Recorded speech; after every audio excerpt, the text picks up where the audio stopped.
এই কবরটা বড় ডেঞ্জারাস। আমি আপনাদেরকে যে যুবক ভাইদের কাছে বলে দিয়ে যাই, অনেক ছোট ছোট বাচ্চারা পানির মধ্যে পড়ে মারা যায়। অনেক বাবারা দোকানে বসে চা পান করে হঠাৎ করে বুকে ব্যথা করে মাধবপুর যাইতে পারে না, ওই মানুষটার সামনে আজরাইল চলে আসে। এমন ইতিহাস মাধবপুরের জমিনে আছে না? না, আল্লাহ রাব্বুল আলামিন বলতেছেন, ওয়ামা তাদরি নাফসুম বিআইয়ি আরদিন তামুত। বান্দারে, তোমরা জানো না কোন জায়গার ভিতরে তোমাদের কাছে আজরাইল আসবে। তোমরা তো জানো না, এই জন্য এখন আমাদের কাছে আজরাইল আসতে পারে, আপনার কাছে আজরাইল আসতে পারে।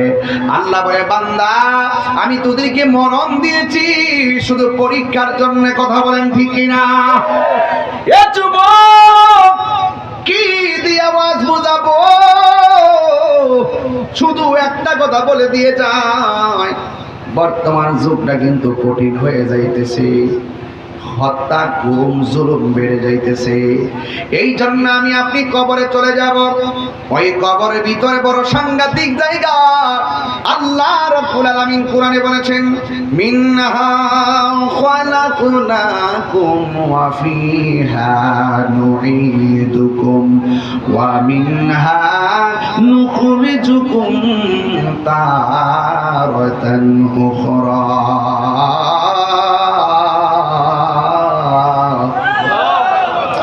আল্লাহ রাব্বুল আলামিন বলেন, এই মাটি থেকেই তোমাকে সৃজন করা হয়েছে, এই মাটিতেই তোমাকে দাফন করা হবে, এই মাটি থেকে তোমাকে হাশরের ময়দানে তোলা হবে। অথচ এই মাটি থেকে আমাকে সৃজন করা হয়েছে, আমার অস্তিত্ব একদিন ছিল না।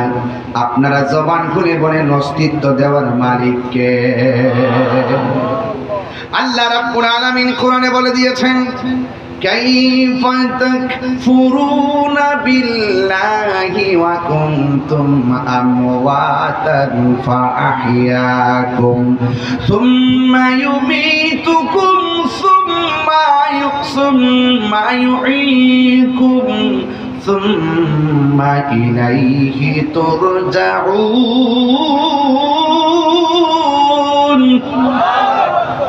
আল্লাহ রাব্বুল আলামিন বলেন, তোমরা কিভাবে আমি আল্লাহকে অস্বীকার করছো?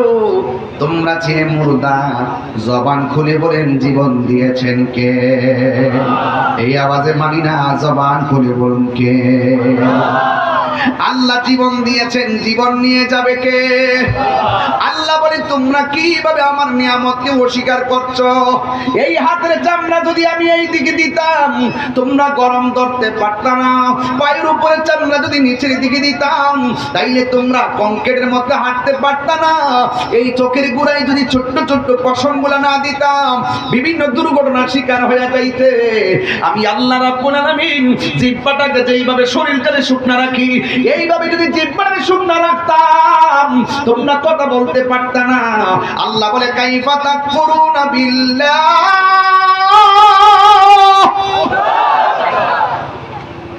তোমরা কিভাবে আমি আল্লাহকে অস্বীকার করছো? আমার আল্লাহ বলেন, ফাবিআইয়ি আলাই রাব্বিকুমা তুকাযযিবান।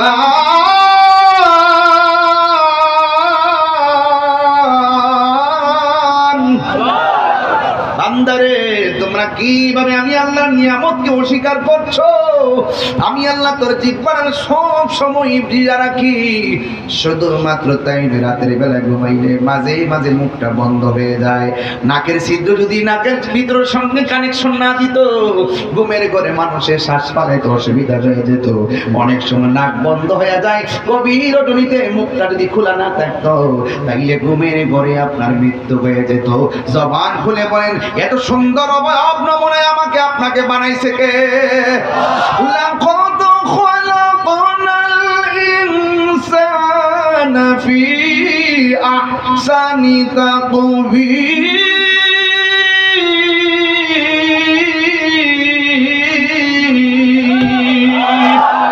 আর তিনবার কোন আল্লাহু আকবার। এত সুন্দর কণ্ঠ আপনাদের দিছে কে? আল্লাহ রাজা তিনবার ডাক দিয়েছেন, ডাকটা দেওয়ার ক্ষমতা দিছে কে?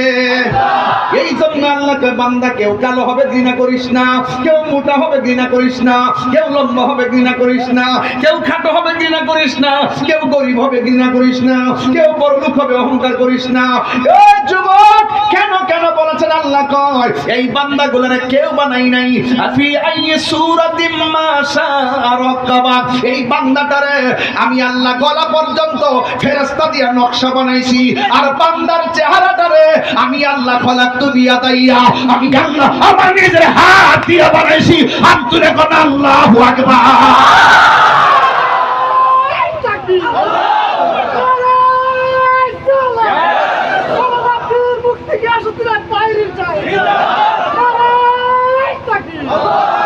আল্লাহু আকবার, আল্লাহু আকবার বলেন না কেন? আমাকে আপনাকে বানাইছে কে? একটা বলে খেয়াল করে দেখেন, একটা চেহারার সঙ্গে আরেকটা চেহারা মিলে না। আমার আল্লাহ কত সুন্দর ডিজাইনার। জবানটা খুলে কি ওই মালিকরে একবার দিলটা খুলে কোন আল্লাহু আকবার, আর জোরে কোন আল্লাহু আকবার। এই কান দিয়ে শুইনা শুইনা জবাব দিতেছেন, যার কান নাই তার জিগান না কান থাকলে কি করতা? ওই লোকটা কইতো তাহিরি হুজুর আমার যদি কানটা থাকতো আমি এই কানটা দিয়া দিয়া আমার আল্লাহর শান শুনতাম। কথা কোন ঠিক কিনা? যার জবান নাই তারে জিজ্ঞেস করেন জবান থাকলে কি করতো? ভাই আমি জবান দিয়ে আল্লাহর কোরআন তেলাওয়াত করতাম। জোরে জোরে কোন আল্লাহু আকবার। এই জন্য আল্লাহ বলে আমি আল্লাহ তোরে আমার নিজের হাত দিয়া বানাইছি। ও যুবকের দল, পায়ের মধ্যে হাত দিয়া বলে দিয়া যায় নিঃশ্বাসের কোনো বিশ্বাস নাই, নিঃশ্বাসের কোনো বিশ্বাস নাই। এই জন্য আমার আল্লাহ রাব্বুল আলামিন কোরআনে বলে দিয়েছেন তুই ছিলে মুর্দা, তোরে আমি আল্লাহ জীবন দিয়েছি। জীবন দেওয়ার পরে তুই মন্ত্রী, জীবন দেওয়ার পরে তুই এমপি, জীবন দেওয়ার পরে তুই চেয়ারম্যান, জীবন দেওয়ার পরে মেম্বার, জীবন দেওয়ার পরে ওসি, জীবন দেওয়ার পরে ডিসি, জীবন দেওয়ার পরে বক্তা, জীবন দেওয়ার পরে বিশ্বাস। আমার আল্লাহ বলেন জীবন দেওয়ার পরে আমি আল্লাহ তোরে ধন সম্পদের মালিক বানাইছি। জীবন দেওয়ার পরে ওয়া তুইজ্জু মান তাশা, আমি তোরে সম্মান দিয়েছি। জীবন দেওয়ার পর ওয়া তুযিল্লু মান তাশা, আমি তোরে অপদস্থ করেছি। জীবন দেওয়ার পরে মালিকাল মুলক, তোরে আমি দুনিয়ার রাজত্ব দিয়েছি। ও যুবক, আমি তোরে সব দিয়েছি। এরপরে তোর মধ্যে একটা ভাব আসছে, মনে হয়েছে যেন তুই দুনিয়াতে একটা কিছু হয়ে গেছস। আমার আল্লাহ সব ভাবগুলো একটা থাবা দিয়া শেষ করে দিব, সব মালিকানা বন্ধ করে দিব। আল্লাহ কয় সুম্মা ইউমিতুকুম, অতঃপর তোরে আমি আল্লাহ মরণ দিব। মরণ দিলে কেউ বলবে না চেয়ারম্যান সাহেব জানাজার মাঠে আসছে। মরণ দেওয়ার পরে কেউ বলবে না মেম্বার সাহেব জানাজার মাঠে আসছে। মরণ দেওয়ার পরে কেউ বলবে না ওসি সাহেব জানাজার মাঠে আসছে। ওসি মারা গেলে বলবে মরহুমের লাশ আসছে। চেয়ারম্যান মারা গেলে বলবে মরহুমের লাশ আসছে। একটু আগে ছিল তুমি চেয়ারম্যান সাহেব, এখন তুমি ঘরের মধ্যে লাশ হয়ে গেছো। মরণের চিঠি যখন আসবে আমার, কষ্ট হবে আপনাদের ভাই। আমি কিন্তু একদম স্বাভাবিক ওয়াজ করতেছি, একদম সহজ সরল ওয়াজ, বেশি কঠিন কথা বলতেছি না। শুধু এতটুকুই বলবো, একদিন আমিও থাকবো না, আপনাদেরও কেউ থাকবেন না, ইতিহাস থাকবে শুধু ভালোবাসা। কথা বলেন ঠিক কিনা? মরণের চিঠি যখন আসবে আমার, কালিমার তালকিন দিও বারে বার।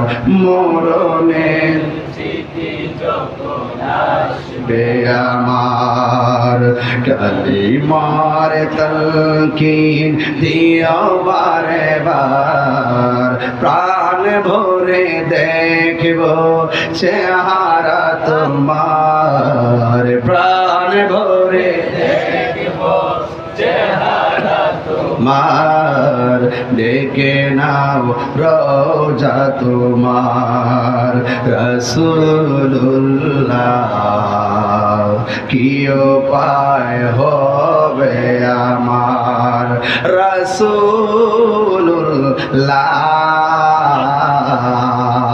কি উপায় হবে আমার। ওই মদিনার পথের ধুলি মাখতাম আমি পেলে সুরমা বলি ওই মদিনার পথের ধুলি মাখতাম আমি পেলে সুরমা বলি ফিরে পেত এ নয়ন নূরের আধার মিলে ফিরে পেত এ নয়ন নূরের আধার ডেকে নাও রোজা তোমার রাসূলুল্লাহ কি উপায় হবে আমার রাসূলুল্লাহ কি উপায় হবে আমার রাসূলুল্লাহ কি উপায় হবে আমার রাসূলুল্লাহ কি উপায় হবে আমার। আমি শুরুতেই বলছি এক নম্বর হলো ঈমান। ঈমান হলো আমার নবী। ওই কবর আমার বাবা যাবে না, ওই কবর আমার ভাই যাবে না, ওই কবর আমার দাদা যাবে না। আর আজকে তো মাধবপুর ফায়ার সার্ভিস সংলগ্ন মাহফিলে বইলা দিয়ে যায় আমি মারা গেলে আজকে যেই লোকগুলো আমার ওয়াজ শুনতে আসছেন আমি মারা গেলে এখানে অর্ধেক লোক আমার জানাজায় যাবেন না। দুনিয়ার মানুষ এত ব্যস্ত, দুনিয়ার মানুষ সময় থাকতে সময়ের বাগ নাই, কিন্তু মরণের কষ্টের ভার পৃথিবীর কেউ নেয় না। কথা বলেন ঠিক কিনা? হায় রে ও মাধবপুরের মানুষ কি দিয়ে বুঝাইতাম? শুধু একটাই বলবো, কবরে নবী ছাড়া কোনো আপন আর জোরে কোন আপন বন্ধুরারে আমার। ও আমার মাধবপুরের বাবারা, ও আমার শাস্তাগঞ্জের বন্ধুরারি, কি দিয়ে আওয়াজ বুঝাইতাম? আমার নবী আপনার নবী বলেন কবর জায়গাটা বড় ডেঞ্জারাস। এই কবরে যাওয়ার আগে আজরাইল আসবে। আজরাইল কিন্তু ঘরের দরজার মধ্যে আয়সা দাঁড়াইব। কেউ কেউ আজরাইলকে দেখবো পাগুলা মাটিতে মাথাটা আসমানে।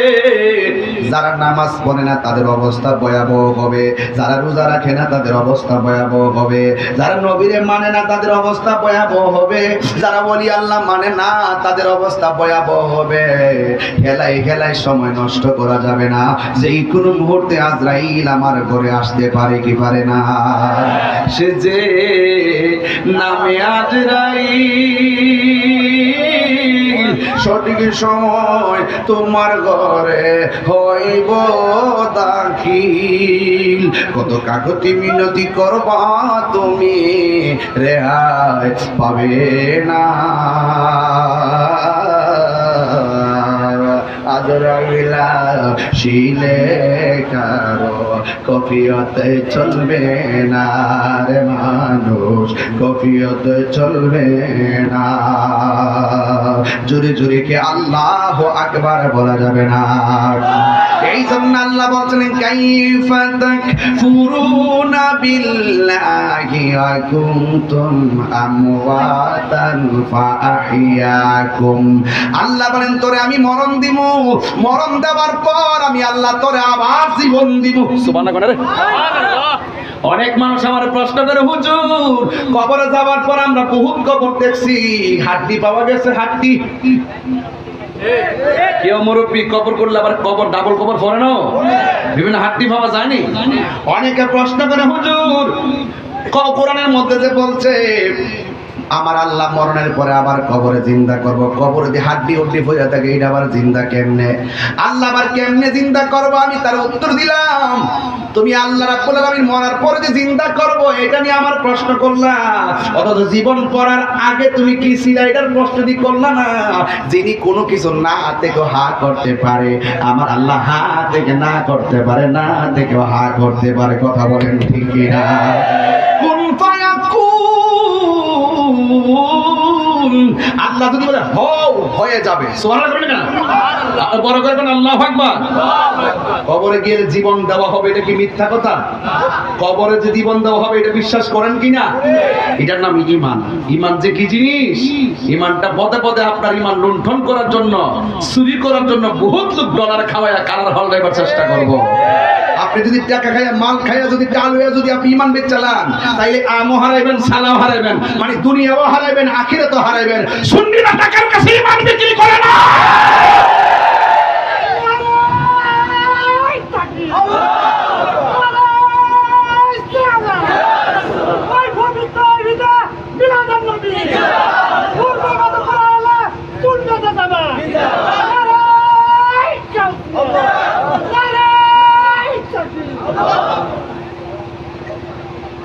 কষ্ট হচ্ছে আপনাদের? মরণের পরে আবার যে জীবন দিবে এটা বিশ্বাস করেননি আপনারা? একদম দিল থেকে নরম করে ইমানি কথা। আকীদাটা দুরুস্ত করেন। কে কে বিশ্বাস করেন হাত তোলেন তো, একটু হাতটা সোজা করে রাখেন। এই হাতটা উঠাইবার ক্ষমতা দিছে কেনা? এটা কিন্তু বুঝতেন না আপনারা। যার প্যারালাইসিস তারা যায় কয়েন, ডান হাত প্যারালাইসিস হলে কয়েন আগে দিত, সে কিন্তু পারতো না। কথা কম ঠিক না বেটি? চলে গেলে বোঝা যায় থাকার মূল্য কত। কথা বলেন ঠিক না? মরণের পরে বোঝা যাবে এই দুনিয়ার দিনটা কত দাম ছিল। আমরা যদি সময় মতো কাজে লাগাইতে না পারি, আরে কাজে লাগাইছি আবার কেমনে? মাধবপুরের পোলাপান তো কাজে লাগাই দিছি আজকে, কারণ এই টাইমে তো ঘুমাই থাকার কথা, এই টাইমে তো মোবাইল টিপার কথা। এরা যদি এই টাইমে নবীর মহব্বতের মাহফিলে আসতে পারে, আর এমনও তো হতে পারে মিলাদুন নবীর মাহফিল আমাদের না জাতির উসিলা হয়ে যেতে পারে। ঠিক কি না বলেন? এইগুলোই হবে উসিলা। এছাড়া নামাজ দিয়ে আমরা ভাবতাম না যে এই নামাজ ছেড়ে দিচ্ছে, এই নামাজের হিসাব করলে মিনিমাম কয়েক কোটি বছর দুযুগ করে মরণ লাগবো। এত হিসাব কিতাব বুঝি না, শুধু এতটুকু হিসাব বুঝি যে এই নামাজ আমরা ছেড়ে দিছি, হাসতে হাসতে যে ইবাদত ছেড়ে দিছি, এখন আজকে যে এইভাবে ইবাদত ছেড়ে দিচ্ছেন, এইগুলোর জন্য যদি ধরে উপায় থাকতো না। কিন্তু একটাই ভরসা, আমাদের হৃদয়ে তাকেই ধারণ করি যিনি আমাদের আপন, আমাদের হৃদয়ে তাকেই ধারণ করি যিনি জানের চাইতে আরো নিকটে, আমাদের হৃদয়ে তাকেই লালন করি যিনি কবরের সাথী হবে, আমাদের হৃদয়ে তাকেই লালন করি যিনি হাসরের মাঠে সুপারিশ করবে। আর কিছু আছে? এছাড়া আমরা কিছু চাই? আর কিছু দরকার আছে? বাপরে ফরজ করে কয়ে দেওয়া যায় যে এমনি আজকে শান্তি মতো ওয়াজটা শুনতেছেন, ঠিক এইভাবে কালকে থেকে নিজের জীবনটা গুছাই নেবেন। দেখবেন আপনার চিন্তা আমার করতে হইব না। এই পৃথিবীর মানুষ সব কিছুর ভাগ দেয় এবং নেয়, কিন্তু মৃত্যুর কষ্টর ভাগ কেউ দেয়ও না, নেয়ও না। কথা কোন ঠিক না বেটি? সুযোগ আছে, ভাগ দেওয়ার সুযোগ আছে, ওই একটা আছে। মরণের ভাগ দেওয়ার সুযোগ আছে? হ্যাঁ, যে আমি 2 দিন বাঁচতাম চাই, তুমি আমার ভাগটা নিয়ে আগে মরো, এরকম সুযোগ আছে? জবানটা খুললা কোন হায়াতের মালিক কে?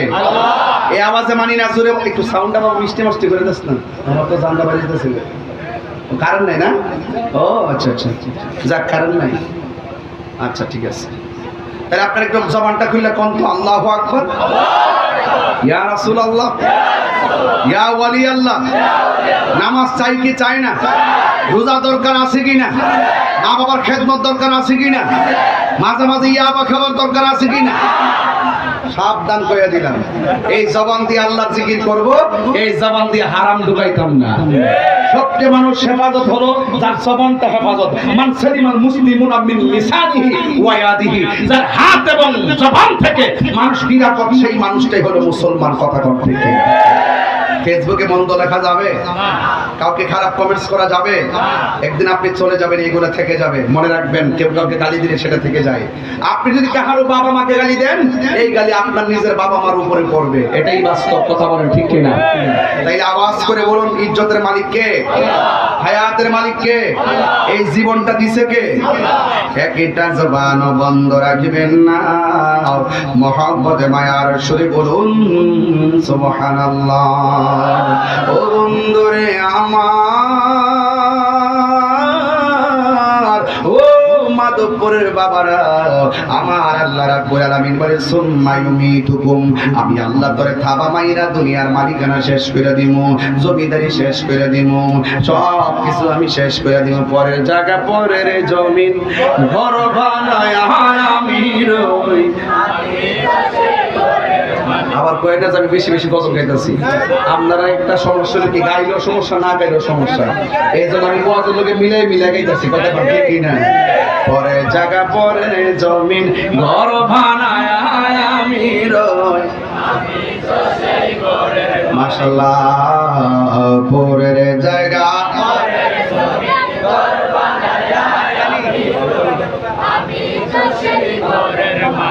নয়, আমি তো সেই ঘরের মালিক নয়, সে ঘরখানা যার জমিদারি, আমি পাই না তাহার হুকুম জারি, সে ঘরখানা যার জমিদারি, আমি পাই না তাহার হুকুম জারি, আমি পাই না জমিদারের দেখা, আমি পাই না জমিদারের দেখা, মনের দুঃখ কারে কই, আমি তো সেই ঘরের মালিক নয়, বলুন পরের জায়গা পরে জমি ঘর বানায় আমি রই, আমি তো সেই ঘরের মালিক। এ জমিদারের ইচ্ছা মতো দেই না জমি চাষ, তাই তো ফসল ফলে না রে দুঃখ বারো মাস, জমিদারের ইচ্ছা মতো দেই না জমি চাষ, তাই তো ফসল এ দুঃখ বারো মাস, আমি খাজনা পাতি ছবি দিলাম, তবু জমিন আমার হই জানি না, আমি খাজনা পাতি ছবি দিলাম, তবু জমিন আমার হই জানি না, আমি চলি যে তার মন জোগায়া, আমি চলি যে তার মন জোগায়া, দাখিলা মিলে না সয়, আমি তো সেই ঘরের মালিক নয়, বলো পরের জায়গা ঘর বানায় আমি রই, আমি তো সেই ঘরের মালিক নয়, বলুন পরের জায়গা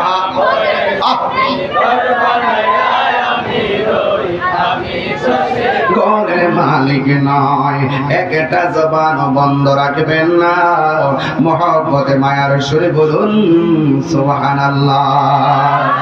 আল্লাহ বলে আমি তোকে মরণ দিব, মরণ দিলে ব্যাংকের মালিকানা সব শেষ, কিন্তু মরণ দেওয়াটা এমনি হয়ে যাবে নাকি রে বাবা? মরণের আগে আনুষ্ঠানিকতা আছে না নাই? তাহিরি কি এমনি ওয়াজে বসে গেছে নাকি রে বাবা? তাহিরি মাইকটা ধরার আগে আনুষ্ঠানিকতা আছে না নাই? মাইক লাগানো হয়েছে, প্যান্ডেল করা হয়েছে, লাইটিং করা হয়েছে, প্রত্যেকটা মানুষ মরে যাওয়ার আগে একটা আনুষ্ঠানিকতা আছে।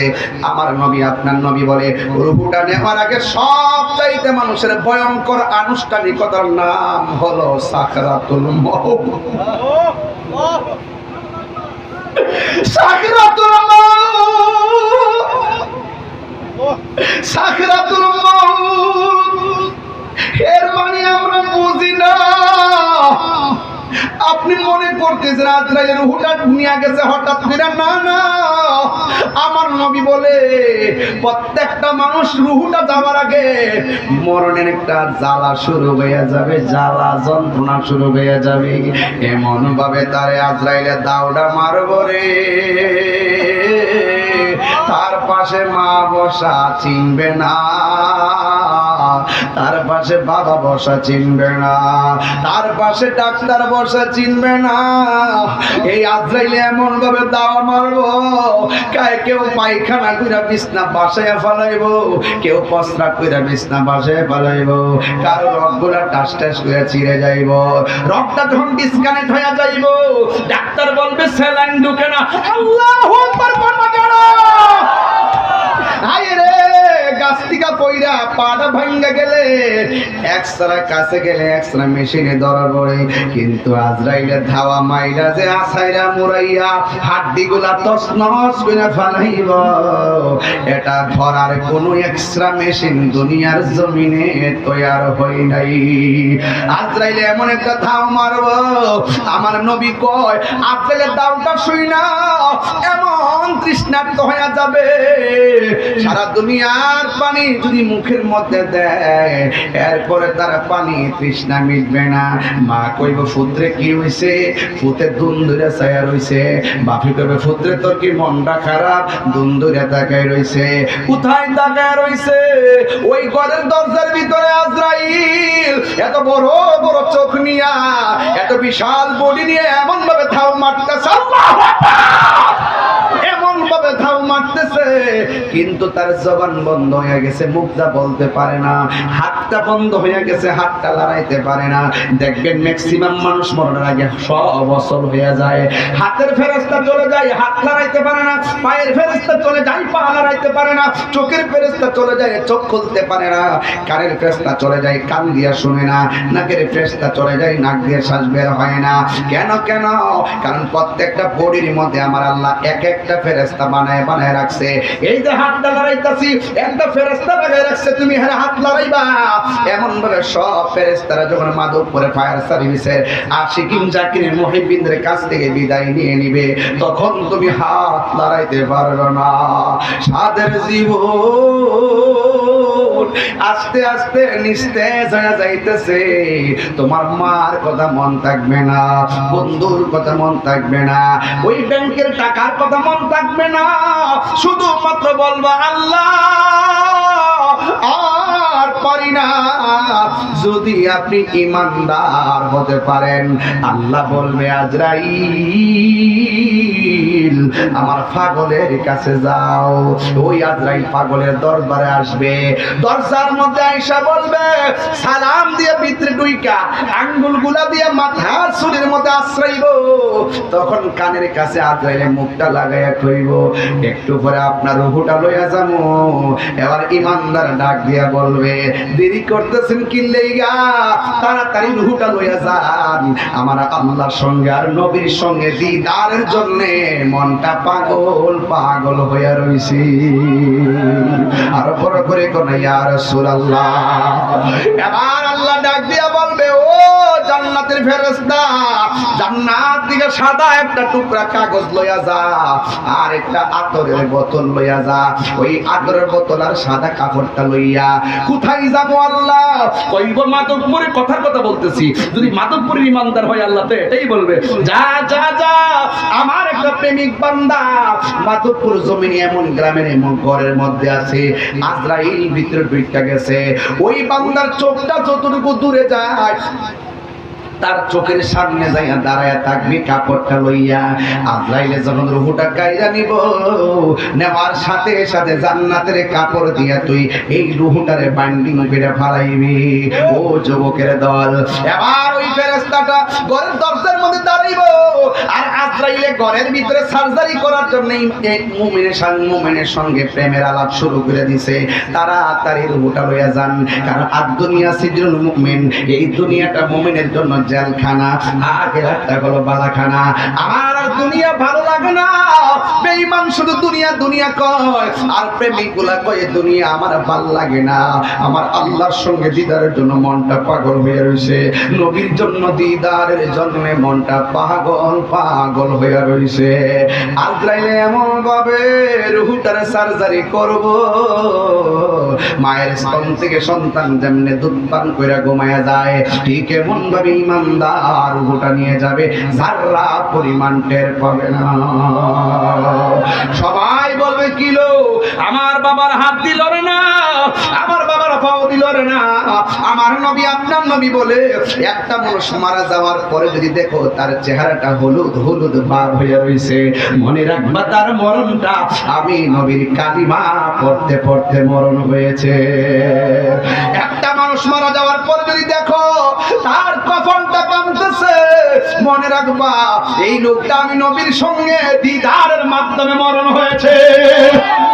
ওই নবীর দিদার আমরা চাই কি চাই না? আর জবানটা খুলে বলুন চাই কি চাই না? এমন মরণ আমি তাহিরির নসিব হইব নি গো আল্লাহ, লা লা লা লা লা লা লা লা। এমন মরণ মাধবপুরের পাগলগুলো নসিব হবে নি। এমন মরণ আমরা হুজুরদের নসিব হইবনি। আমার পাশে কতগুলো মানুষ বসা, একজন আমার পাশে বসে আছে। আল্লাহ গো, আমরা জানি না এই 5 জনের ভিতরে আমরা কে আগে মারা যাবো। ও আল্লাহ, এরাও তো জানে না কোন দিন মরবো। তোমার কাছে কোন দিন মরবো আপত্তি করি না।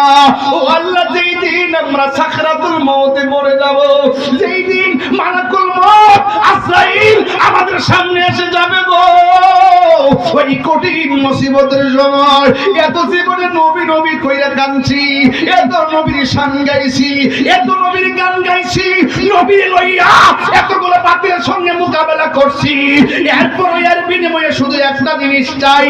এত নবী নবী করছি, আজকে এই মাধবপুরের মানুষ বসে আছে, এরাই এত নবীর পাগল। আরে কাফেরদের জমানায় ওই নবীর কাফেররা যখন পাথর মারছে, ওই সময় যদি এই মাধবপুরের মানুষ থাকতো, কাফেরদের পাথরের বরাবর নিজের মাথার ভাইটা দিয়া মাথার মধ্যে পাথর লাগাতে লইতো, আমার নবীর গায়ে পাথর লাগাতে লাগতে দিত না।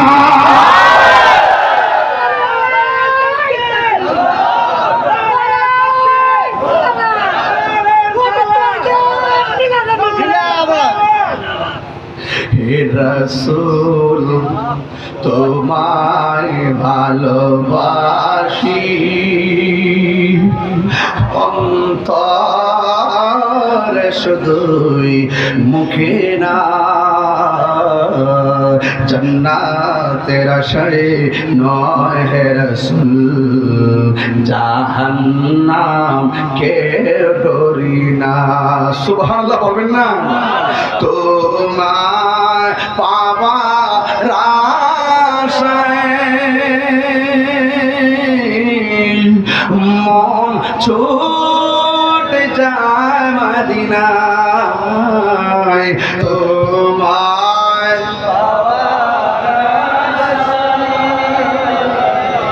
মন ছুটে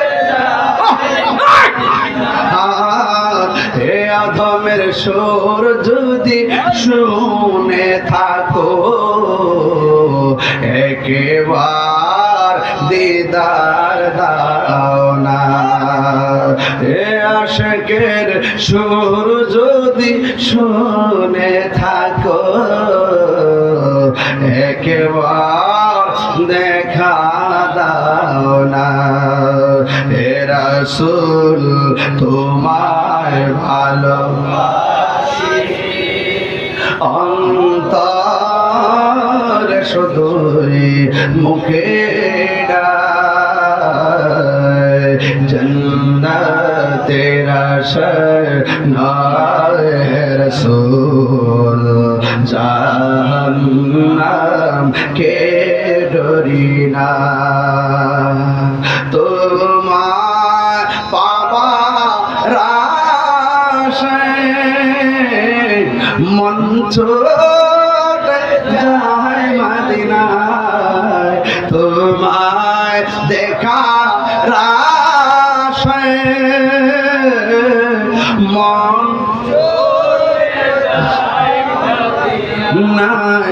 মায়া যদি লাগে গো একবার, ঘুমের ঘরে দিদার দাও না।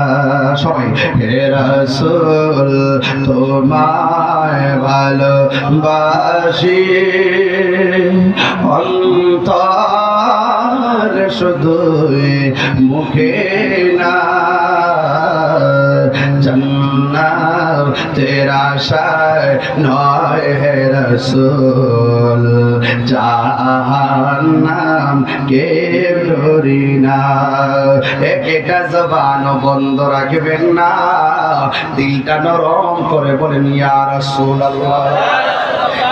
আমার যুবক ভাইরা, ওয়াজটা বাড়িতে নিয়ে যাবেন, আগামীকাল সকালবেলা মার কবরস্থানে যাবেন, আগামীকাল সকালবেলা বাবার কবরস্থানে যায় বাবার জন্য দোয়া করবেন। আব্বা আম্মা জারসু সে মাবুদ কবরে কন্যা, আব্বা আম্মা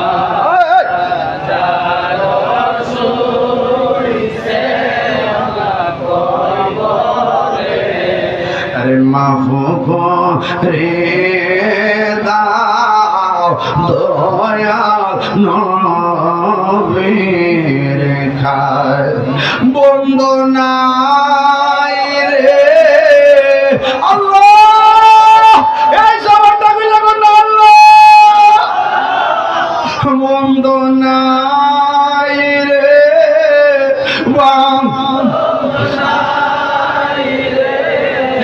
যে জাগায়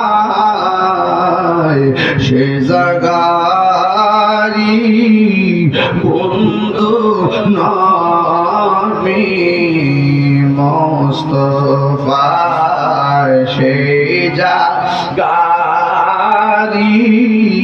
বন্ধু নামি মুস্তাফা একটা জবান বন্ধ রাখবেন না চিৎকার মেরে কন্যা মারহাবা এমন মরণ আমরা চাই কথা কোন না কেন এমন মরণ আমরা চাই কি চাই না মরণে নবীর দেখতে চাই কি চাই না মরণে নবীর দেখলে জাহান্নাম আছে জাহান্নাম আছে ওই নবীর দেখলে শান্তি আছে না না আল্লাহ বলবে আমার পাগলের রূহটা কবজ করব তুই যাইয়া সাদা কাফনের মধ্যে যাইয়া রূহটারে ল ওই জান্নাত থেকে ফেরেশতা ঈসা আদলের রূহটা হাত নিতে পারবে না ওই রূহটা ইয়াসালুনা কানির রূহ মুবির রূহ মিন আমরি রাব্বি এই রূহটা আল্লাহর আদেশ মাত্র ওই সাদা বাইন্ডিং নেমে রূহটা বাইন্ডিং কইরা আসমানের দিকে ফেরেশতা উড়াল মারব প্রথম আকাশের মধ্যে ফেরেশতারা যাইব যাওয়ার পরে প্রথম আকাশের ফেরেশতা বলবে কে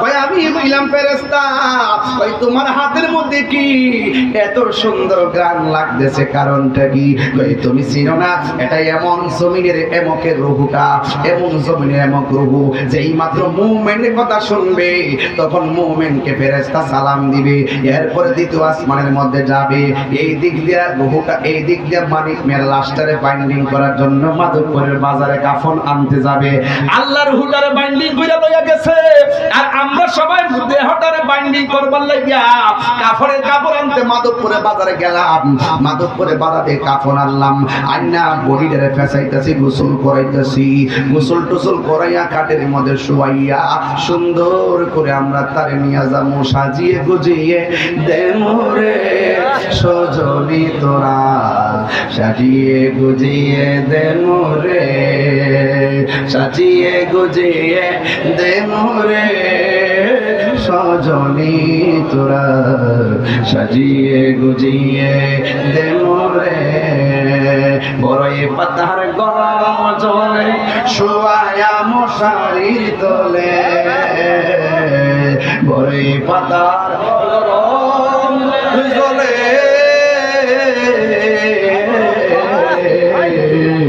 বড়ই পাতার গরম জলে শুয়ায়া মশারির তলে অতর চোলা চন্দন মেখে দে সজনি তোরা সাজিয়ে গুজিয়ে দে মোরে এত রঙিন এত কাপড় কিছুই ভালো লাগে না মোর এত রঙিন এত কাপড়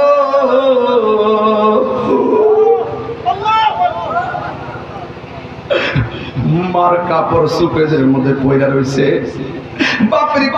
বাপের কাপড় সুকেজের মধ্যে পয়লা রইছে আমার কাপড় আমার আলমারিতে পয়লা থাকবে এত রঙিন এত কাপড় কিছুই ভালো লাগে না মোর আরে সাদা কাপড় আমায় পরায় দে সজনি তোরা সাজিয়ে গুজিয়ে দে মোরে এই দিক দিয়ে সাজাইবার জন্য কাফন রেডি এই দিক দিয়ে ইমানদার রূহ আল্লাহ রাব্বুল আলামিন ফেরেশতা দিয়ে আসমানে উড়াইয়া নিতেছে প্রথম আকাশের ফেরেশতারা সালাম দেয় দ্বিতীয় আকাশের ফেরেশতারা সালাম দেয় তৃতীয় আকাশের ফেরেশতা সালাম দেয় চতুর্থ আকাশের ফেরেশতা সালাম দেয় পঞ্চম আকাশের ফেরেশতা সালাম দেয় ষষ্ঠ আকাশের ফেরেশতা সালাম দেয় সপ্তম আকাশের ফেরেশতা সালাম দেয় ইয়া আইয়াতুহান নাফসুল মুতমাইন্না ইরজিই ইলা রাব্বিকি রাদিয়াতাম মারদিয়া ফাদখুলি ফি ইবাদি ওয়াদখুলি জান্নাতি সাতটা আসমান যখন রূহটারে নিয়ে যাইবো আল্লাহ বলবে এ ফেরেশতা থাম একটু দাঁড়াও, আর সামনে যাইস না। আমি আল্লাহ এই রুহটার জন্য একটা বাড়ি বানাইছি। আর জোরে কন্যা সুবহানাল্লাহ। আর এই দিকটা আমার বডিটারে ঢুকাইবার লাগিয়া দুনিয়ার মানুষ একটা বাড়ি বানাইছে। বলেন বাড়ির নাম কি? কথা কেন ওয়াজ বুঝতেছেন তো আমার নাকি? আল্লাহ ওই দিকটা ইমানদারের রুহটার রাখবার লাগে একটা বাড়ি বানাইছে। ওই বাড়ির নাম হলো ইল্লিন। আর এই দিকটা ইমানদারের বডিটারে রাখবার লাগে একটা বাড়ি বানাইছে। এই বডিটারে রাখার বাড়ির নাম হলো কবর। এই জন্য দেহের উপরে আযাব হয় না, কবরে যাওয়ার পর হাড্ডি থাকে, গোশত থাকে না। কথা কোন ঠিক কিনা? তাহলে এটার উপরে কি আযাব হইব? এখন প্রশ্ন হলো হুজুর, কবরে আযাবটা দেহের উপরে হয় না রুহুর উপরে হয়? একটা উত্তর নিয়ে যান, দেহের উপরে আযাব নাই, রুহুর উপরে আযাব হবে। কথা কোন ঠিক কিনা? এখন যে আমরা কষ্ট পাই, শরীরে টিপ দিলে এটা রুহুর পাই, মূলত রুহুটাই কষ্ট পায়, এটা আমরা অনুভব করতে পারি না। এই জন্য রুহুটারে নিয়ে ইল্লিনের মধ্যে রাইখা দিব। যেই মাত্র সব মানুষ গরম পাতার বড়ই পাতার জল কইরা তার খাটের মধ্যে শুয়াইয়া যখন তার গোরস্থানের মধ্যে লইয়া যাইব, তখন সবাই একের পরে এক গোসল কানে এই মিয়া গোসল যদি পুরো মৃত্যু। এখন একটু কথা কই, আমি সুর দিতে ওয়াজ করতেছি 1.5 ঘন্টা ধরে, একটু কথা কই বাজান, একটু জিরাই লই, একটা কথা কইয়া দেয়া যায় বাজান। আপনারা যে গোসল করার দেখি গোসলখানায় কেউ যান না, আপনারা যে গোসল করাইতে হয় দেখি যে গোসল করাইতে গেলে 7 বারে দৌড়াইয়া যে একটা মুরব্বি দৌড়ানোর লাগে, কাফনটা কাটতে গেলে 3 বারে দৌড়াইয়া মসজিদ থেকে ইমাম সামানোর লাগে। প্রত্যেকটা মানুষ কাফন কাটা শিক্ষা নিবেন। আপনার মার কাফনটা যেন আপনি কাটতে পারেন। প্রত্যেকটা মানুষ জানাজার নামাজটা শিখে নিবেন, আপনার মার জানাজা যেন আপনি পড়াইতে পারেন। প্রত্যেকটা মানুষ মাকে কবরে নামানোর দোয়া করে শিখে নিবেন, যে আপনার মাকে আপনি কবরে নিয়ে নামাইতে পারেন, আপনার বাপকে কবরের মধ্যে নামাইতে পারেন। প্রত্যেকটা মানুষ গোসল কেমনে করাইতে হয় এগুলো শিখে নিবেন, যে আপনার বাবার গোসলটা আপনি করাইতে পারেন, আপনার মায়ের গোসলটা আপনি করাইতে পারেন, আপনার দাদার গোসলটা আপনি করাইতে পারেন। কত দুর্ভাগ্য হয়ে গেলাম, কত দুর্ভাগ্য হয়ে গেলাম, বাপের জানাজা পড়াইতে পারলাম না, কত দুর্ভাগ্য হয়ে গেলাম, বাপের গোসল দেওয়াইতে পারলাম না, কত দুর্ভাগ্য হয়ে গেলাম, বাপের কাফনটা কাটতে দিতে পারলাম না, কত দুর্ভাগ্য হয়ে গেলাম, বাপের জানাজার নামাজটা গিয়ে কেমনে দোয়া করব সেটাও করতে পারলাম না, কত দুর্ভাগ্য হয়ে গেলাম। বাপের কবরে জানাজা যাওয়ার পরে এখন যে 1 বছর 2 বছর 4 বছর হলো ওই বাপের কবরস্থানে যাই জিয়ারতের সিস্টেমটাও শিখলাম না। শিখার দরকার আছে না নাই বলে? দরকার আছে কি না বলে? প্রত্যেকটা গ্রামের মসজিদ ইমাম সাহেব থেকে আপনি এগুলো শিখে নিবেন বাবা, এগুলো শিখে নিবেন। এই গোসলটা করানোর সময় আপনারা জান না, কই গোসল করাইতে গেলে গিন লাগে অনেকে কয়, আরে আমি তো গোসল করাইতে গেলে নিজের পছন্দ মতো চলে যাই। কেমনে চলে যাই? যাইয়া ওই দায়িত্বটা নেই, ফেডের এমনি লাস্টে এমনি বসাই ফেডের মধ্যে সাপ দিই, সাপ দেওয়ার পর পায়খানা বাড়িলে নিজে গামছা দিয়ে পরিষ্কার করি, টিস্যু দিয়ে পরিষ্কার করি। অনেক মানুষ এটা ঘৃণা করে, আর এবারে ঘৃণা করো। বহুত হিন্দুরা শুধু এই চিত্র দেখে মুসলমান হয়ে গেছে। সুবহানাল্লাহ। মুসলমানরা মারা গেলে কি সুন্দর করে আদর করে গোসলটা দেয়, কত সুন্দর করে কবরে নামা, কত সুন্দর করে আদর করে কবরে শোয়া। আর আমরা বাইরে শুরু করে বহুত হিন্দু মুসলমানদের এই চিত্র দেখে কালিমা পড়ে মুসলমান হয়ে গেছে। আল্লাহু আকবার বলতে কেন আপনারা? ভাইরা আমার, অনুরোধ করে বলে দেয়া যায়, আজকে পায়ে হাত দিয়ে বলে দেয়া যায়, আলহামদুলিল্লাহ। আপনার কারো কষ্ট দিয়ে ফেলতেছি, দরকার আছে কিনা বলে? এই কথাগুলো দরকার আছে কিনা বলে? কে হইল আতর লোবান, কে হইল জল, কে হইল বড়ই পাতা, কে হইল পরি রে, হায় হায় রে, হায় হায় রে, কান্দে হায় হায় রে সবাই, হায় হায় রে। মা কান্দে, বাবা কান্দে, কান্দে আপনজন, কান্দিয়া সবাই বিদায় তোমায় দিব রে, কান্দে হায় হায় রে সবাই, হায় হায় রে। সবাই আপনাকে গুরুস্থানে নিয়ে যাবে, আর ওই দিক দিয়ে আপনার রুহটারে একেবারে ইল্লিনের মধ্যে আল্লাহ রাখবে। যেই মাত্র আপনার বডিটারে কবরের মধ্যে নামাইবো, দুয়াটা কোন তো দেখি,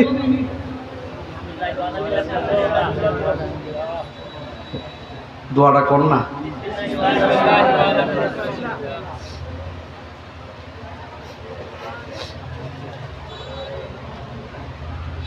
আবার কর না। বিসমিল্লাহি ওয়া আলা মিল্লাতি মাহবুব সব না বিসমিল্লাহি ওয়া আলা মিল্লাতি ব্যারিস্টার সব বিসমিল্লাহি ওয়া আলা মিল্লাতি মেয়র সব বিসমিল্লাহি ওয়া আলা মিল্লাতি এমপি সব কি বলে? হে মোল্লারা, হে কাট মোল্লারা,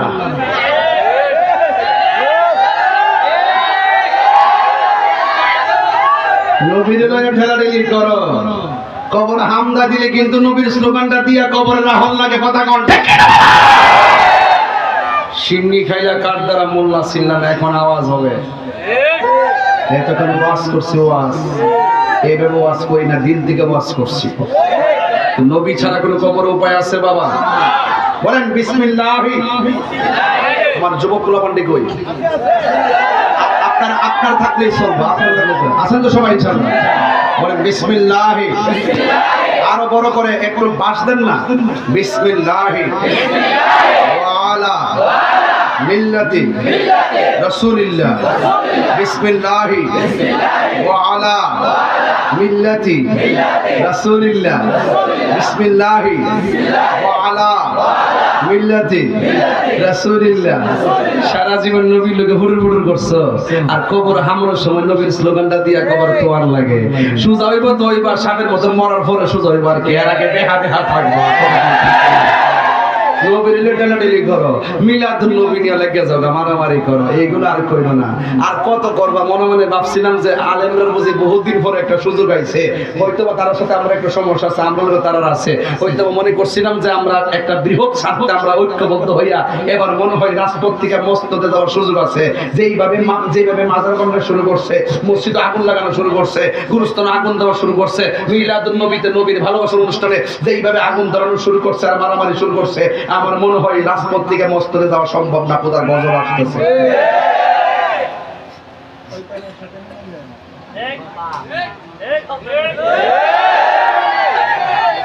এর কি আমরা কোনো দোষ আছে? আমরা কোনো ঝগড়া বাঁধাইছি? আমরা কোনো ঝগড়া বাঁধাইছি? আমরা কারো আক্রমণ করছি? তাহলে এই সূত্রপাত যারা ঘটাইছে তাদের কাহিনী আওতায় আনতে হবে, কথা কোন ঠিক কিনা? একটা কথা বলবো, তারা আমাদেরকে আক্রমণ করছে, ঠিক আছে, আপনারা ঐক্যবদ্ধ থাকবেন, আমাদের ঐক্যবদ্ধটাই তাদের অ্যালার্জি শুরু হয়ে যাবে। সুন্নিরা কখনো মারামারি সংঘাতে পছন্দ করে না। এই জন্য স্যার আমি তো এখনো আছি, দুনিয়াতে আসিনি। আপনারা চিন্তা করেন না, কারণ আপনারা আমার শক্তি, কথা কোন ঠিক কিনা? শক্তি দেওয়ার মালিককে, আরো জনের মালিককে। এই যে স্কুলের পোলাপান, স্কুলের ছাত্রগুলো এবং এই ছাত্র জনতা, মাদ্রাসার ছাত্র জনতা, এই যুবক পোলাপান যদি ইনশাআল্লাহ মাঠে থাকে, তাহলে আমরা যেই কোনো রসুল প্রেমের স্লোগান দিয়ে মাঠে দাঁড়াতে পারবো, ঠিক কিনা? এর বিনিময়ে আমি কিচ্ছু চাই না, শুধু আপনাদের ঐক্যবদ্ধ হওয়া চাই। রাজি আছেন কিনা বলেন? এই যুবক বলে যে এই পোলাপান 12টার পরে মাহফিলে বসে থেকে, এই পোলাপান এই সমাজের শ্রেষ্ঠ সন্তান, কথা কোন ঠিক কিনা? আমি বলছি ওই কথা বলছিলেন, বিসমিল্লাহি ওয়া আলা, কথা কোনা গেলে বিসমিল্লাহি ওয়া আলা। কবরে নামাই দিয়া মুখটারে কাবার দিকে ফিরাইয়া, আরে বান্ডা খুইলা দিয়া সুন্দর করে দিয়া এসে বলি, যদি আপনি নবীর প্রেমিক হন, এরপরে আল্লাহ বলে, এই ফেরেশতা, আমার প্রেমিকরে তো কবরে নামাই দিছে পরীক্ষার সেন্টার, একটু পরে একটা ইন্টারভিউ হইব, ইন্টারভিউতে 3টা প্রশ্ন করে হইব, এই প্রশ্নের উত্তর দিতে পারলেই কাম হয়ে যাব। এটা কাম করো, আমার মুমিনের রূহটা ওই মুমিনের দেহের ভিতরে দিয়ে আসো। ওই রূহের ভিতরে দিবে কোন সময়? যখন মাটি দিবে। মাটি দেওয়ার সময় না কি দোয়া করে বাবা? বলেন মিনহা খলাকনাকুম ওয়া ফিহা ওয়া মিনহা তারাতান। এই আয়াতটা পড়ছিলাম নি? ওয়াজের সাথে ওয়াজ আয়াত মিল আছে? তাহলে এই মিনহা খলাকনাকুম মাটি দেওয়ার সময় পড়বে। বাপের কবর মাটি দেন কেমনে? এমনি দেয় একটা ডিম মেরে দেন নাকি? এটার নাম কাম। এটা বদনসিব আপনার, আর জীবনে লোভ বদনসিব যে বাপের মাটিটা ওই নিয়ম অনুযায়ী দিতে পারলাম না, বাপের জানাজাটা নিয়ম অনুযায়ী করতে পারলাম না, বাপের গোসলটাও নিয়ম মতো দিতে পারলাম না, এর চাইতে কপাল ভরা আর কোনো কিছু না। ফাওয়াদের কইয়া যায় অন্তত এই শিক্ষা রাখেন, কথা কোন ঠিক না? ঠিক মিনহা খলাকনাকুম বইলা এক মুষ্টি মাটি দিবেন, ওয়া ফিহা নুঈদুকুম আরেক মুষ্টি মাটি দিবেন, ওয়া মিনহা নুখরিজুকুম তারাতান উখরা বলে আরেক মুষ্টি মাটি দিবেন। তবে কবরে মাটি দেওয়ার সময় ঢিল দিয়েন না, আস্তে আস্তে মায়া কইরা কবরটা দিবেন। দেখছেন না গোসলের সময় কত সুন্দর করে কুসুম গরম জল দিয়ে গোসল করায়, কত মায়া। কানের মধ্যে নাকের মধ্যে তুলা লাগায় কত মায়া, ভিতরে যেন পানি না ঢুকে, নতুন কাপড় দিয়ে বাইন্ডিংটা করে কত মায়া, আবার তার একটা খাটের মধ্যে শোয়া কত ভারী একটা লাশ মানুষের কান্দে মহব্বতের সাথে নেয় কত মায়া, কবরে শোয়ানোর সময় আস্তে করে শোয়ায় কত মায়া, মাটি দেওয়ার সময় কি জোরে দিব? আরো জোরে জোরে দিব? মায়া করে দিবেন। এটাই হলো মুসলমানের শ্রেষ্ঠ ধর্ম। আল্লাহ রাব্বুল আলামিন কষ্ট হচ্ছে তো আপনার? আরেকটু ওয়াজ বাড়ায়, আমি কাগজ দিয়েছেন যে কাগজ দিলে তো ওয়াজ নষ্ট হয়ে যাবে, আমি বুঝতেছি তো ব্যাপারটা। আমি ওয়াজ জাকাত নিয়ে লই, এরপর আমি 50 জন দিয়ে 100 জনের কাম করতে পারবো, আমার ওয়াজের মাঝখানটা নষ্ট করে দেবো। আমরা আবার মনে মনে কই না যে হুজুর আমরা কামটা করছে না, হুজুর ওয়াজ করে পর আবার আমার দোষ না, আমার দোষের কিন্তু অভাব নাই, ঠিক আছে? আবার বেশি দোষ হলে আবার তাই কামই লাগে, যাই হোক অসুবিধা নাই। আপনাকে রাগ করতেছেন? আমি যে কোনো ওয়াজ করছি, একটা যুবকের মুখের মধ্যে কি আপনি হাসি দেখছেন? প্রত্যেকটা পোলাপান তার বাপ মারে স্মরণ করছে, প্রত্যেকটা পোলাপান আজকে কবরে স্মরণ করছে, প্রত্যেকটা পোলাপানের ভিতরে ভিতরে একটা চেতনা ফিরে আসছে। কথা কোন ঠিক কিনা ঠিক? এই জন্য আমি বলছিলাম যে আল্লাহ রাব্বুল আলামিন বলছেন, আল্লাহ রাব্বুল আলামিন মানে ফেরেশতা আমার প্রেমিক বান্দারে কবরের মধ্যে দিয়েছে। মানুষগুলা 40 কদম হেঁটে চলে যাইতেছে গো, রুহুটারে আর ইল্লিনের মধ্যে রেখো না, রুহুটারে গুরুস্থানে লাশের ভিতরে দিয়ে আসো। দেওয়ার সাথে সাথে বান্দা কবরের ভিতরে জিন্দা হয়ে যাবে। ওই মুহূর্তে ডানে তাকায়া দেখবে মাটি, বামে তাকায়া দেখবে মাটি, আর সামনে তাকায়া দেখবে মাটি। কিন্তু আমার একটা প্রশ্ন আছে, কবরের ভিতরে দুইজন ফেরেশতা আসে, একজনের নাম হলো মুনকার আর একজনের নাম হলো নকির। এই মুনকার নকির মানে অর্থ হলো অপরিচিত ফেরেশতা। এই দুইজন ফেরেশতা কবরের মধ্যে আসবে। এখন বলেন হুজুর কবরে দুইজন ফেরেশতা আসলে আপনি বলেন না আসলে কবরে কয়জন ফেরেশতা? আসলে কবরে 3 জন ফেরেশতা আসে। একজন ফেরেশতা এসে দেহের ভিতরে রূহটা দিয়া যায়, দুইজন ফেরেশতা এসে প্রশ্ন করে। যখন আপনি কবরে থাকবেন তখন ইমানদারে কবরের মধ্যে যখন শুইব, ওই জীবনে মনের মতন একটা জায়গা পাইছি, আর আমারে কেউ ডিস্টার্ব করবে না। ইমানদারে কি ফিলটা করে তখন সেই সময় ওই ইমানদার বলে একটা জায়গা পাইছি, অনেক নিরিবিলি জায়গা। ওই মুহূর্তে দুইজন ফেরেশতা কবরের ভিতরে বন্ধুর মতন নামবে, নাইমা ডাক দিয়ে বলবে উঠো।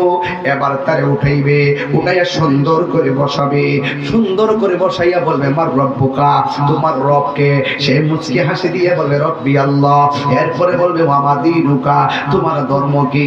সে বলবে দীনিয়াল ইসলাম, আমার ধর্ম হলো ইসলাম। এরপরে জিজ্ঞাসা করবে ওয়ামা কুনতা তাকুনু ফি হক্কি হাদার রাজুল, এই যে তোমার সামনে যিনি বসে আছেন, অনেক বিয়াদবি রাসূলরা কয়, কাঠমোল্লারা কয়, 2 নম্বর মৌলবীরা কয়, ডলার খাইয়া কালার ফালবেন না মৌলবীরা কয় কি জানেননি? কয় কবরে বলে নবীর ছবি দেখাইবো, কবর থেকে বলে মদিনার রাস্তা খুললা দিব। মানিকার শহর পাওয়ার এমন বাড়লো রে খবর গেলে মাধবপুর থেকে মদিনা পর্যন্ত দেখবো। আর দুনিয়ার মৌলবীরা যারা এই কথা কয়, হেরা দুনিয়া থেকে এইটা কইতে পারে না, মানিকার কবরে যাওয়ার পরে মদিনা পরে দেখ খেলা। আমার নবী মদিনা থেকে দেখার ক্ষমতা আছে না নাই? দেখছেন এটা এমন বাটফাট, আরে বাপ রে কত নাম্বার বাটফাট যে নাম্বার 1 নাম্বার। এতদিন বাজার সুযোগ পাইছি না অনেকগুলা বছর, এখন স্বাধীন হয়েছি বহুদিন পরে, এতদিনে যাই ক্ষমতা পাইছি। কথা কোন ঠিক না বেশি বাজার? এখন মন মতো কথা বলতে ভালো লাগে বাজার, শান্তি লাগে, কারণ মনে পারবো হক কথা বলে বলতে পারবো, কথা বলেন ঠিক না? আমার নবী কবরে ছবি দেখাবে না, আমার নবীকে কবরে রাস্তা খুলে দেবে না। আমার নবী একই সময়ে একই টাইমে অসংখ্য নয়, হাজার নয়, কোটি নয়, উপর থেকে নিচ, ডান থেকে বাম, সামনে থেকে পিছনে সব সময় হাজির থাকতে পারেন, এই ক্ষমতা আল্লাহ নবীকে দিয়েছেন। আর হে ক ছবি বলে দেখাইব, ঠিক আছে। এর কথার সাথে আমার একটা কথা মিল আছে। অনেকে বলে যে বাইরে ছবি তুলুম, এটা মানে হিডা, তুই যে কোসলে নবীর ছবি তো আইব তখন তোরে বাইরে ছবি তুলি, জুতার বাড়ি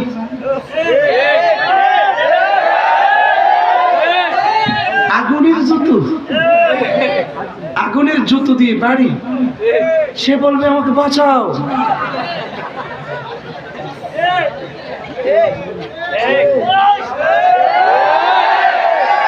ফায়ার সার্ভিস আছে এখানে? আগুন লাগছে, ফোন দেন। হ্যাঁ ফোন দিলে, না ফোন দিলে আসবে। এই এলাকায় আগুন লাগলে ফায়ার সার্ভিসে ফোন দিলে আসবে। আসবে কি না? আগুন লাগলে কিন্তু কবরে যখন আগুন ধরাই দেবো তখন ফায়ার সার্ভিস আসো, হ্যালো ফায়ার সার্ভিস কেমন কাজ হবে? কাজ হবে। এমন ফিডার ফিডাইব নবীর দুশমন গুলারে।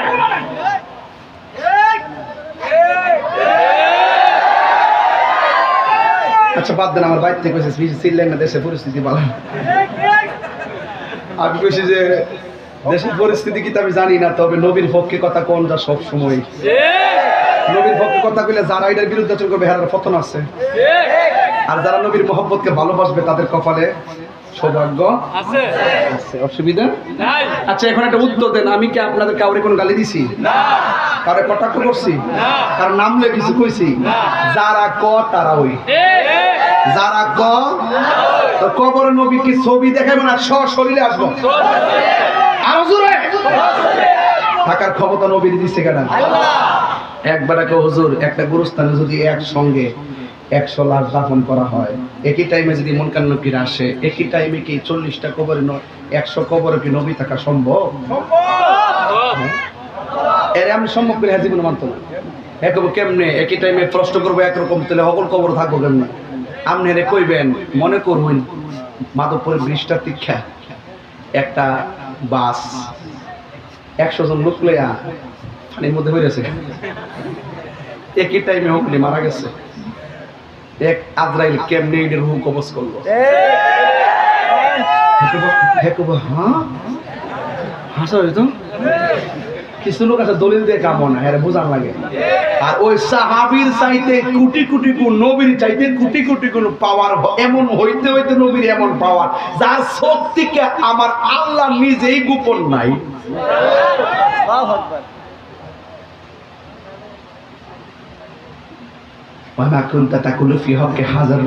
হাজা মানে হলে এই যে তখন বলবেন আরে কিন্তু সেই নবী যিনি আমরা কাছে আল্লাহ সাক্ষী দিয়েছেন। তখন ফেরেশতারা বলবে তাহলে ঠিক আছে ওই দিকে তাকাও, তাকায় দিকে জাহান্নামের আগুন দাও দাও করে জ্বলতেছে। ইমানদার বলবে আমি তো উত্তর দিয়েছি, এত আগুন কেন? তুমি যদি উত্তর দিতে না পারতা তাহলে ওই আগুনটা অপেক্ষা করছিল। এই আগুনটা ইমানদারের জন্য না, এটা বেঈমানদের জন্য। এক নজরে দেখ গেল, তার মানে বোঝা গেল বেঈমানদের যে বাইরে আমরা দেহ।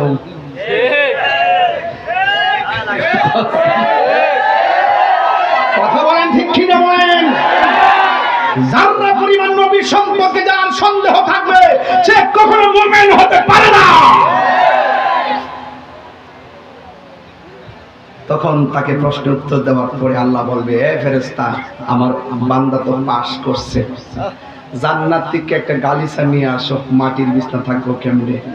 নিচে একটা বিছনা বিছাইয়ে দিব, একবারে কিয়ামত পর্যন্ত এটার ভিতরে ঘুমায় থাকবো। আরো মজার খবর আছে তো ইমানদারের। আরেকটা খবর হইলো যখন শুইব কেউ সেগুন কাঠের খাট যদি কিনগানের মাদকপুর থেকে শুইলে কি তা ঘুমাই ধরে যাবো না? একটু গয়রান করে লাগতো না ডাইনে বামে হুতলি ঘুমায় পরে মোবাইল দিয়ে এমনি টিফস ঘুমাই না পরে এমনে যাস, এমনি দিকে পরে এমনে যাস, শুইলে কি তা ঘুমাই থাকা? যখন শ্বাসটা জাগা তখন ঘুম নাই। 2% শ্বাস থাকলো তার একটু দিক খেলো, ঠিক কিনা বলেন? রাগ করেন না, দুঃখ লাগে। মোবাইলে যেই রকম ভাবে সময় দেন, এইভাবে যদি তসবিহ আল্লাহর জিকির গুলা টিপতেন, আল্লাহ আল্লাহ আল্লাহ, আপনার কলব জিন্দা হয়ে যাইত। আচ্ছা রাত্রে মোবাইল টিপেন না, সূরা আর রহমান চার্জ করে ফেলে তেলাওয়াত শুনতে শুনতে ঘুমায় যান। এদিক দিয়ে মোবাইলে চার্জ প্রয়োজনে চলে যাবে, ওই দিক দিয়ে কলব নূর হয়ে যাবে। এবার আল্লাহ আল্লাহ জিকির করে ঘুমাই যাবেন, মুখ থেকে পাখি বের হবে, ওই আসমানে চলে যাবে। বাহরুত তয়র নামক সাগরে ডুব দিবে, ডুব দেওয়ার পরে উপরে উঠবে, উপরে ওঠার পরে পাখাটা জারা দিবে, জারার থেকে 70,000 পানির ফোঁটা পড়বে, 70,000 ফোঁটার থেকে 70,000 ফেরেশতা বানাবে, 70,000 ফেরেশতা কিয়ামত পর্যন্ত আপনার জন্য দোয়া করবে। ওই শ্বাসের পাখি আবার ওখান থেকে আইসা ঘুমের ঘুরে আপনার ভিতরে ঢুকে যাবে, তখন আপনার কলবটা নূর হয়ে যাবে। এগুলা মুরিদ না হলে বুঝবেন না। পীরের কাছে মুরিদ হয়েছেন আপনারা বুঝতেছেন, যারা মুরিদ হন নাই আপনারা মনে করবেন যে দুনিয়াতে আইসি খাইছি আর ঘুমামু, ফেটটা বড় করুন, গামনালা গরু বানামু, এটা ছাড়া আর কোনো পুঁজি নাই। এই জন্য যারা মজা যে চিনছে হ্যাঁ কিনছে, কথা না ঠিক কি কোনো প্রশ্ন আছে নাকি? আমার যুবক ভাইরা হাসি দিবেন না, আমি খুব সিরিয়াসলি বলতেছি, কবর নবী সশরীরে থাকার ক্ষমতা আছে না নাই? এটার নাম হলো ঈমান। আল্লাহ রাব্বুল আলামিন কোরআনে বলেছেন, ওয়া বাশশিরিল্লাযীনা আমানু ওয়া আমিলুস সালিহাতি আন্না লাহুম জান্নাতিন তাজরি মিন তাহতিহাল আনহার। ওই কবরের ভিতরে যাওয়ার পর ইমানদারকে বিছানা দেওয়া হবে। এরপর ইমানদার গো ওই কবরের ভিতরে ডান কাত হবে। ডান কাত হওয়ার পরে দেখবে একটা নূরের বাতি জ্বলজ্বল করে আলো দিতেছে। অন্ধকার কবরকে আলোকিত করে দিয়েছে কে? ওই আলোটার ডাক দিয়া বলবে, তুমি কে? এত সুন্দর করে আলো দিতেছো, ওই আমারে চিনো না? আমি হইলাম তোমার দুনিয়ার নেক আমল। এবার দেখছেন দুনিয়ার সব মানুষ ক্ষতিগ্রস্ত। দুই কিসিমের কোয়ালিটি যার মধ্যে থাকবে, ইল্লাল্লাযিনা আমানু ওয়া আমিলুস সালিহাত। এক নম্বর ঈমান, দুই নম্বর আমল যার থাকবে, এদের জন্য কবরের ভিতরে শান্তির ব্যবস্থা করে দিবে কে? এরপর বান্দা বলবে, তুমি কে? কই আমার চিনো না? আমি হইলাম তোমার দুনিয়ার নেক আমল।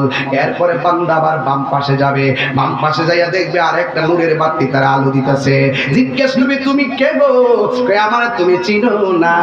আমি হইলাম তোমার দুনিয়ার কোরআন তেলাওয়াত। তুমি যে দুনিয়ায় কোরআন তেলাওয়াত করেছো, ওই আমলগুলোকে আমার আল্লাহ আলো বানায় পাঠাইছে।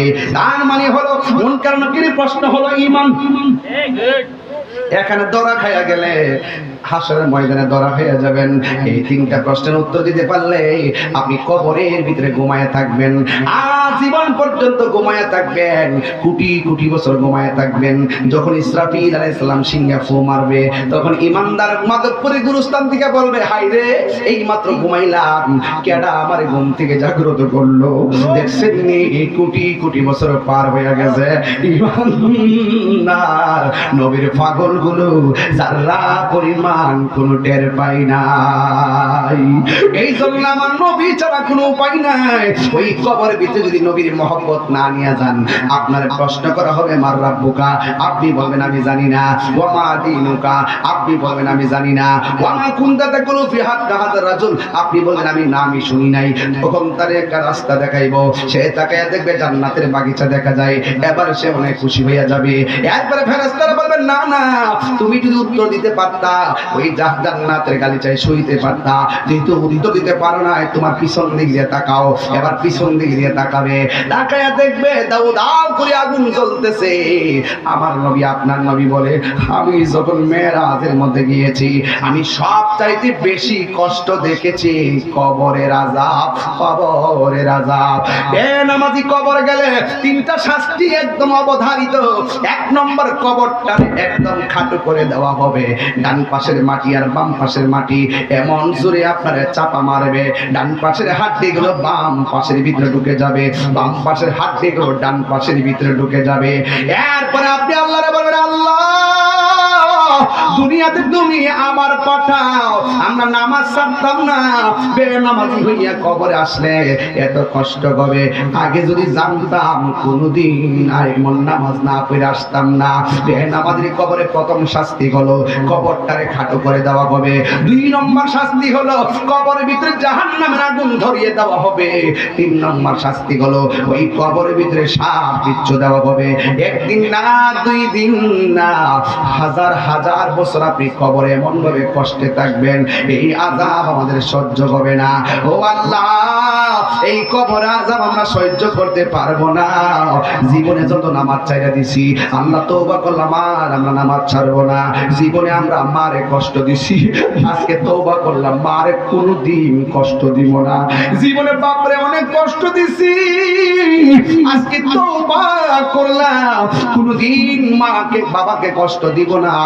এই আমার মাধবপুরের বাবা, এখনো সময় আছে, আজকে রাত্রে মার পায়ে ধরে মাপ চাইবেন, বাপের পায়ে ধরে মাপ চাইবেন।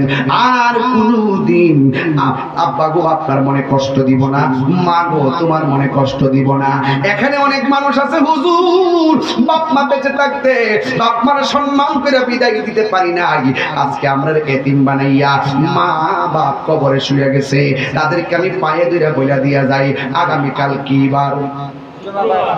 আরো জোরে কোন জুমাবার। এই জুমাবারে আপনারা সবাই জুমার নামাজটা পড়া সোজা গুরুস্থানের মধ্যে চলে যাবেন। গুরুস্থানের মধ্যে যাইয়া মা বাবার জন্য দোয়া করবেন, এমন ভাবে চোখের পানি ফালাইয়া ফালাইয়া দোয়া করবেন। সবাই আমার সাথে বলেন, রব্বির হামহুমা কামা রব্বায়ানি সগীরা, রব্বির হামহুমা কামা রব্বায়ানি সগীরা। ওই মা বাবার জন্য দোয়া করবেন, আল্লাহর কাছে বলবেন, আল্লাহ আমার মা বাপকে অনেক কষ্ট দিছি, মা বাপের কষ্ট পাইলে আমার জীবন বরবাদ হয়ে যাবে। মাহফিল কমিটিরা পায়ের মধ্যে হাত দিয়া বইলা দিয়া যায়, তাহিরির এক না দাওয়াত দিয়া মাহফিল করাইলে মাপ পাইতা না। মা বাপে কষ্ট দিয়া মাহফিল সাজাইলে আল্লাহ কবুল করবে না। মা বাপে কষ্ট দিয়া হজের ময়দানে গেলে লাভ হবে না। মা বাপে কষ্ট দিয়া পীরের বাড়িতে গরু লইয়া খাওয়াইলে লাভ হইতো না। মা বাপের ভালোবাসলে আমার আল্লাহকে পাওয়া যায়, কথা কোন ঠিক কিনা? সেই পীর বলবে মা বাপের খেদমত লাগতো না, আমি তোর সব, এটা পিসাব না, এটা সকাল বেলার পেশাব, কথা কোন ঠিক কিনা? এই জন্য মা বাপের খেদমত করবেন। ওই মা বাপের খেদমতকে লক্ষ্য কইরা একটা পাগল দাঁড়ায় করবেন, হুজুর আমি আম্মারে ভালোবাসি কিন্তু আমার আম্মা কবরে চলে গেছে, একটা লোক আমারে কন্যা হুজুর আমি আমার মায়ের জন্য এই মাহফিলে 1000 টাকা নগদ দিয়ে দিব। এমন একটা পাগল মাহফিলে আসেননি রে বাবা।